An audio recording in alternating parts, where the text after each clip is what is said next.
আসসালামু আলাইকুম সম্মানিত ভিউয়ার্স, কেমন আছেন? আশা করছি সকলে ভালো আছেন। চলে আসলাম আরও একটি দুর্দান্ত প্রোডাক্ট নিয়ে। এটা হচ্ছে ক্যাটের ক্যাজুয়াল। এটাকে সেমি বুট বলা যায়। এটার দুইটা কালার হবে, ব্ল্যাক এবং চকলেট। এটা সোলটা হচ্ছে খুবই হ্যাভি। সবথেকে ভালো সোল এটা হচ্ছে ক্র্যাপ, যেটা দ্রুত ক্ষয় হবে না এবং সাইডে সুইং করা আছে, এটা কখনো খুলবে না।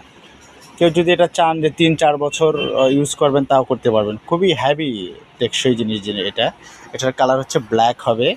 আপনার এটার সাইজ দেওয়া যাবে ৩৯ থেকে ৪৪। যদি কারো লাগে আপনারা আমাদের এই স্ক্রিনে থাকা হোয়াটসঅ্যাপ নাম্বারে যোগাযোগ করবেন। সারা বাংলাদেশে হোম ডেলিভারি দেওয়া যাবে। এছাড়াও যাদের অন্যান্য বুট লাগবে, ক্যাজুয়াল শু, ফর্মাল শু, লোফার, সব ধরনের আইটেম আছে। আপনাদের কার কোনটা লাগবে, কী সাইজ লাগবে, হোয়াটসঅ্যাপে নক করেন, আমরা ছবি দিচ্ছি। আর এটার রেট হচ্ছে মাত্র ২৩৫০ টাকা। যারা নিতে চান স্ক্রিনশট দিয়ে আমাদের হোয়াটসঅ্যাপ নাম্বারে যোগাযোগ করুন। সারা বাংলাদেশে হোম ডেলিভারি দেওয়া যাবে।